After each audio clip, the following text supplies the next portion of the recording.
Bolsonaro tem sido pauta nos últimos anos, né? Várias complicações, cirurgias e, recentemente, o argumento de saúde está sendo usado por sua defesa para justificar tratamento especial, inclusive quando ele recusou a alimentação fornecida pela Polícia Federal após a sua prisão. Vamos relembrar os principais problemas de saúde enfrentados pelo ex-presidente Jair Bolsonaro, né? A gente está vendo aí, portanto, o vídeo de 2018, quando Bolsonaro foi atingido pela facada. Durante a campanha eleitoral, ele foi atingido aí no abdômen, né? A fatalidade fez com que ele perdesse cerca de 40% do sangue do corpo todo. Desde então, ele tem sofrido com essas sequelas intestinais e múltiplas cirurgias estão sendo necessárias. Na complicação mais recente, em abril de 2025, ele passou por uma cirurgia bem longa para tratar uma obstrução intestinal.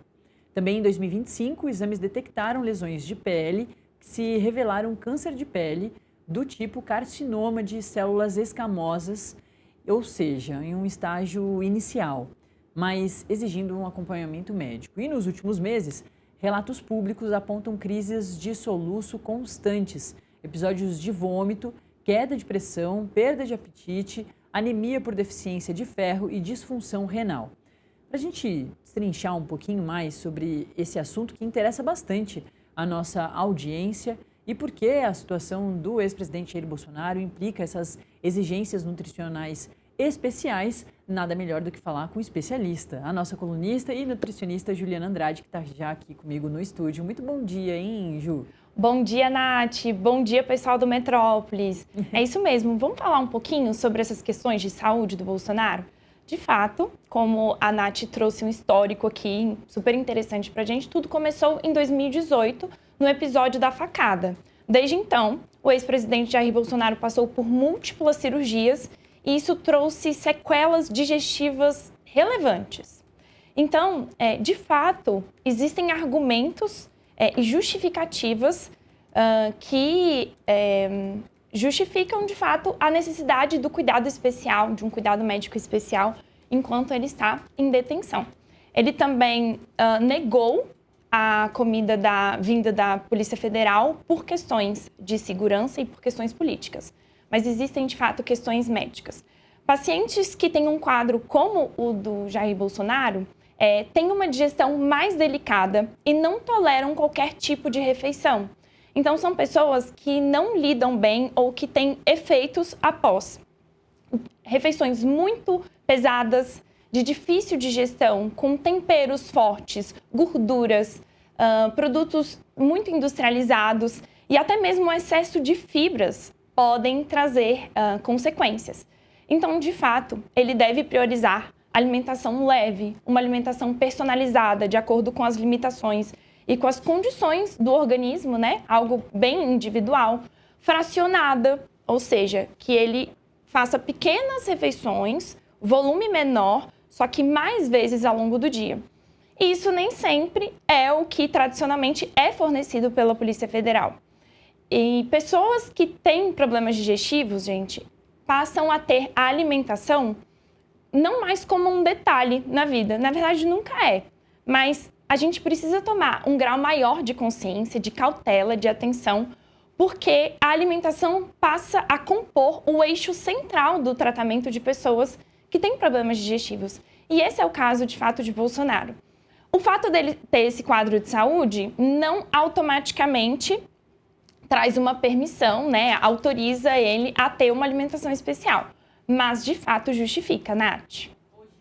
E o ex-presidente Jair Bolsonaro, ele geralmente, quando tem essas crises de soluço, tem à noite. Sim. E é muito comum, né? Quem sofre com azia, quem refluxo. Sofre isso, com refluxo, reclama realmente dessa questão mais à noite. E isso estressa bastante também o paciente, né? Com certeza. E tem um sentido fisiológico para isso. Com o passar do dia, conforme vai anoitecendo, a gente vai perdendo a nossa capacidade digestiva máxima. Isso tem a ver com algo que se chama ciclo circadiano, ou um padrão de funcionamento biológico dentro de um período de 24 horas. Existe um padrão, um protocolo de funcionamento do nosso organismo, assim como a natureza. O Sol, ele tende a nascer mais ou menos no mesmo horário e ele vai se pôr. Os animais, as plantas, eles também têm um ciclo natural e isso não é diferente para o organismo humano.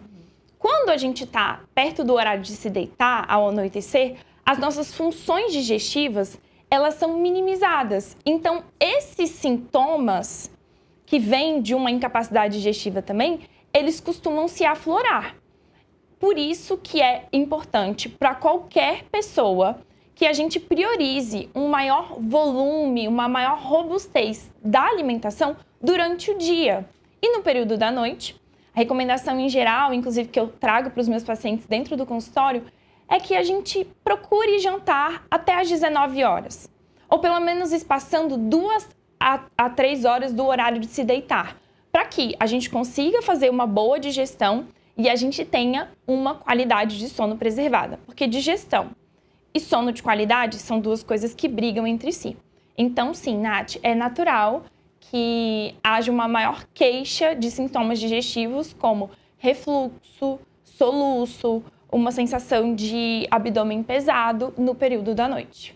Oi, Ju, e além dessa irritação, né, do estresse, a pessoa fica muito incomodada. A gente brinca que o sistema digestivo, principalmente o intestino, é mais um cérebro, né, no nosso corpo.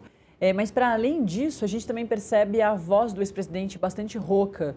Isso também é uma questão, né, de gente que tem essas crises de vômito. Prejudica bastante também as cordas vocais, né? Perfeito, porque há uma agressão do esôfago. O próprio refluxo também traz isso. O que é o refluxo, né? Quando o conteúdo do estômago, ao invés de seguir o fluxo natural, que é de cima para baixo, né, no sistema digestivo, até que seja o resíduo eliminado, ele começa a refluir, então ele faz um movimento contrário. E o conteúdo que está no estômago, ele tem um pH, uma química diferente daquilo que o esôfago está preparado para receber. Por isso a agressão. Então existe uma válvula que separa o nosso esôfago do estômago. Essa válvula, ela age automaticamente. Então, assim, a gente não precisa ter consciência disso. O nosso corpo reage naturalmente quando nós ingerimos algum alimento. Então, com a passagem do alimento, ela se abre e logo após ela se fecha. Quando há problemas nessa válvula, há problemas de refluxo, por exemplo. Então, a rouquidão, o soluço, a tosse, são consequências de problemas digestivos como esse. Perfeito. Bom,